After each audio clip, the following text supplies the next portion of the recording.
Hello friends, first chapter में हमने देखा युनवो की तकलीफ़ों को और उस पर पड़ने वाली अलग अलग परेशानियों के बारे में, और साथ ही हमने देखा युनवो और रिस्की की पहली मुलाकात। तो चलिए स्टोरी शुरू करते हैं। कहानी की शुरुआत में हम देखते हैं कि रिस्की युनवो का मास्क हटाते हुए कहता है, क्या तुम वही इंसान हो जो कि स्क्रैप मेटल देने के लिए आया है? और फिर रिस्की उस इंसान के बाल खींचता है जो कि मेन लीड के ऊपर गिर गया था और कहता है, ये बस होने ही वाला है, बस तुम थोड़ी देर रुको। और बालों को इतनी तेज खींचने की वजह से उस इंसान को दर्द होता हुआ कहता है, आह। उसकी बात सुनकर के युनवो कहता है अपने मन में, क्या आखिर ये क्या बोल रहा है? और फिर रिस्की अपना काम करने लगता है, जिसे देख करके युनवो हैरान हो जाता है और ऐसी हरकत देख करके युनवो काफ़ी डर जाता है और वह इंसान युनवो को जोर से पकड़ लेता है। और युनवो अपने मन में कहता है, मुझे बस पैसे लेने हैं, मुझे जल्दी से पैसे दे दो। और ये रिस्की, ये तो पूरा पागल है। रिस्की अभी भी अपना काम कर रहा होता है और उस इंसान का सर युनवो के कंधे पे रख देता है। रिस्की के प्रेशर को युनवो संभाल नहीं पाता है और वह कहता है, नहीं रुको, ये क्या है? Excuse me. युनवो की बात सुनकर के रिस्की और भी तेज युनवो के ऊपर उस इंसान को दबा देता है, जिससे कि युनवो का बैलेंस बिगड़ जाता है और वह नीचे गिर जाता है। और नीचे एकदम से गिरने की वजह से युनवो को काफ़ी तकलीफ होती है। कहता है, आह। और फिर उन दोनों को ऐसे देख के कि युनवो कहता है, धत, ये कोई जानवर नहीं है, आखिर ये रिस्की इसके साथ ऐसे कैसे कर सकता है? रिस्की का इरादा ठीक नहीं होता और वह बड़े ध्यान से युनवो को देख रहा होता है। फिर रिस्की मुस्कुराते हुए सिगरेट पीता है और युनवो के एकदम करीब आ जाता है और बहुत तेजी से और भी करीब आ जाता है, जिसकी वजह से युनवो डर जाता है।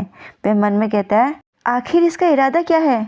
और बेशरम रिस्की एकदम उसके नोज के करीब आ जाता है और अपनी नोज से उसकी नोज को प्रेस करता है, जिससे कि युनवो काफ़ी डर जाता है। वह अपनी आंखें बंद कर लेता है। युनवो की ऐसी हालत देख करके रिस्की को हंसी आ जाती है। वह तीखी हंसी हंसता है और फिर वापस पीछे आ जाता है। और फिर युनवो अपने फेस को टर्न करता है और रिस्की भी अपने फेस को टर्न कर लेता है। युनवो अपने मन में कहता है, मुझे तो ऐसा लग रहा था जैसे कि मुझे किस करने वाला है और इस वजह से मैं नर्वस हो गया। और फिर से रिस्की अपना एक घटिया चाल चलता है। वे वापस से उसी इंसान के सर पे जोर से टैप करता है और उसे युनवो के ऊपर और भी ज़्यादा दबा देता है। उसकी इस हरकत से युनवो काफ़ी डर जाता है और युनवो चिल्लाता है, रिस्की प्लीज़ रुक जाओ। फिर बताया जाता है कि रिस्की युनवो के साथ कुछ गलत हरकत कर रहा होता है और युनवो ब्लश करते हुए मन में कहता है, वह अपने घुटनों से इसे रब कर रहा है और ये बर्दाश्त से बाहर है। फिर हमें दिखाया जाता है कि युनवो काफ़ी ब्लश कर रहा होता है और वह अपने आप को संभाल नहीं पाता। और फिर इसकी एक और हरकत करता है और युनवो के चेहरे पे पूरी गंदगी निकाल देता है। और उसकी हरकत देख करके युनवो कहता है, ये रिस्की मेरी सोच से भी कई गुना ज़्यादा पागल है। रिस्की की ऐसी हरकत देख करके युनवो की आंखों में आंसू आ जाते हैं और युनवो अपने मन में कहता है, मुझे नहीं पता कि क्यों, पर इस मोमेंट में मैं अपने आंसुओं को नहीं रोक पा रहा। अपने काम को करने के बाद रिस्की अपने कपड़े पहनता है और युनवो भी अपने आप को संभालता है और अपने फेस को साफ़ करता है और अपने मन में कहता है, अरे मुझे इसे साफ़ करना होगा, इसकी स्मेल चेस्टनट के फूलों जैसी है। और फिर रिस्की सिगरेट पकड़े हुए ही उसके पास आता है। रिस्की की निगाहें कहीं पे होती है और युनवो को कुछ समझ नहीं आता। फिर अचानक ही वह नीचे की तरफ देखता है, जिसे देख करके उसको काफ़ी ही शर्मिंदगी महसूस होती है। उसे देख करके वह एकदम से अपने हाथों से उसे छुपा देता है। युनवो की ऐसी हरकत देख करके रिस्की को हंसी आ जाती है और यह हंसते हुए कहता है, मैं सामान को चेक करने जा रहा हूँ, तुम भी मेरे साथ चलो। और फिर जल्दी से चेयर को स्लाइड करते हुए कहता है, चलो इधर बैठ जाओ।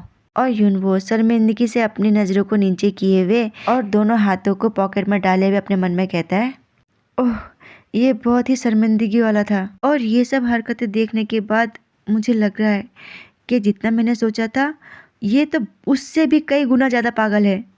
और फिर हमें रिस्की को दिखाया जाता है जो कि बड़े आराम से बैठ के सिगरेट पी रहा होता है और युनवो से कहता है, तो सामान कहाँ है? उसकी बात सुनकर के युनवो एक बॉक्स को टेबल पर रखते हुए कहता है, ये लीजिए और प्लीज़ जितने पैसे बचे हैं वो मुझे दे दीजिए। फिर रिस्की सामान को देखता है और कहता है, चलो पहले मुझे इसे चेक करने दो। ऐसा कहते हुए रिस्की सामान को चेक कर रहा होता है और युनवो उसको देखते हुए कहता है, जैसे ही मुझे पैसे मिलेंगे मैं यहाँ से 9 2 11 हो जाऊँगा। और अचानक ही रिस्की की आवाज़ आती है, जिसे देख कर के युनवो शॉक हो जाता है और रिस्की कहता है, हे यू। और रिस्की उसको कहता है, तुम्हारा नाम क्या है? रिस्की की बात सुनकर के युनवो घबरा जाता है और कहता है, मेरा नाम? पर क्यों? युनवो की बात सुनकर के रिस्की एकदम से खड़ा हो जाता है और आगे बढ़ते हुए कहता है, ये क्या है? और ऐसा कहते हुए वे युनवो के फेस की तरफ अपने हाथ को ले जाता है। रिस्की के हाथ को देख करके युनवो काफ़ी डर जाता है और उसी डर में युनवो भी अपना नाम बता देता है। वो कहता है, हाँ जेवू। पर रिस्की उसके चेहरे की गंदगी को साफ कर रहा होता है और साफ करके अपने हाथ लेके मुस्कुराता है। और फिर सीन चेंज होता है। युनवो जा रहा होता है और फिर रिस्की उससे कहता है, मैं और सैंपल देखना चाहता हूँ, क्या तुम मेरे लिए और भी लाओगे?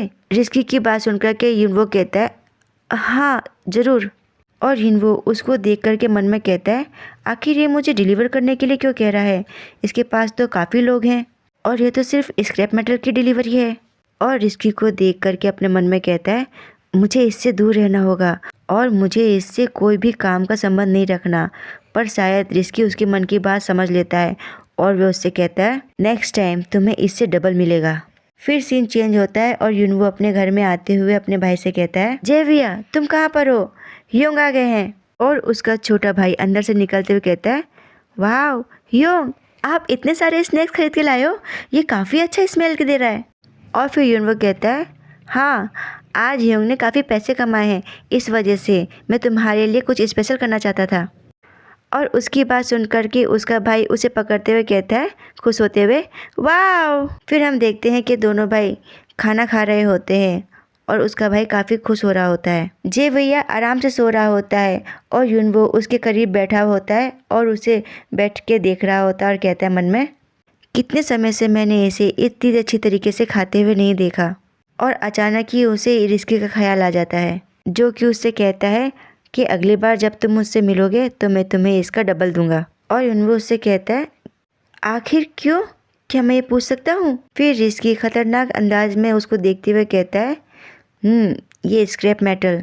और युनवो को अपने बाहों में लेके उसके चिन को पकड़ते हुए कहता है, ये सारा सामान हमारे न्यू बिजनेस के लिए बहुत ही अच्छा है। और युनवो रिस्की के हाथ को अपने हाथ से झटक देता है और कहता है, मुझे माफ़ करना। और रिस्की उसे घूर के देख रहा होता है और कहता है, मुझे माफ़ करना, पर मुझे ये बहुत मुश्किल लग रहा है। दोनों भाई सो रहे होते हैं और युनवो सोच रहा होता है और कहता है अपने मन में, हालांकि अभी पैसों की काफ़ी तंगी है, जोखिम उठाना मेरे ख्याल से सही रहेगा।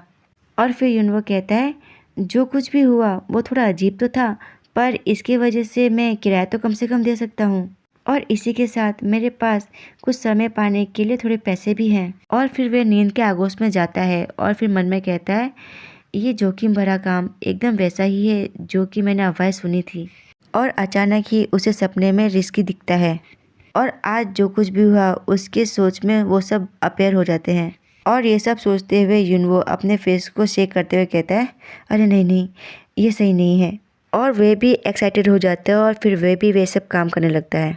और उसका भाई उसके पास में ही सो रहा होता है, इस वजह से वे अपने मुंह को कवर कर लेता है। और फिर अपना काम ख़त्म करने के बाद वे अपने गंदे हाथों को टिश्यू से साफ करके वहीं पे लेट जाता है और अपने फेस पे हाथ रख के कहता है, धत, सच में मैं पागल हो रहा हूँ। फिर सुबह का समय होता है और युनवो के घर को दिखाया जाता है और युनवो अपने मकान मालिक के पास आता है और उसे पैसे देते हुए कहता है, लो इसे ले लो। और पैसों को देख के मुँह बनाते हुए मकान मालिक कहता है, तुमने तो कहा था तुम्हें 1 हफ्ते की ज़रूरत है, पर तुम तो 1 दिन में ही लेके आ गए। और कहता है, वाह तुम तो टैलेंटेड निकले, क्या तुमने अपने आप को बेचा है? और उसकी बात सुनकर के युनवो को गुस्सा आ जाता है। वह अपने सर पे हाथ फेरते हुए कहता है, मैंने इससे नॉर्मली तरीके से कमाया है, तो प्लीज़ इस तरीके की बकवास अब दोबारा मत करना। और उसकी बात सुनकर के लैंडलॉर्ड कहता है, ये तो बड़े शर्म की बात है।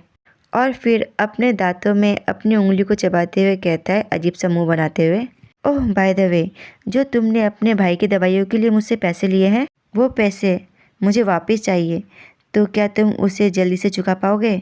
ज़रा इसके बारे में सोचो। उसकी बात सुनकर के युनवो चिल्लाते हुए कहता है, क्या बकवास है? और इसी के साथ ये पाठ होता है समाप्त। धन्यवाद।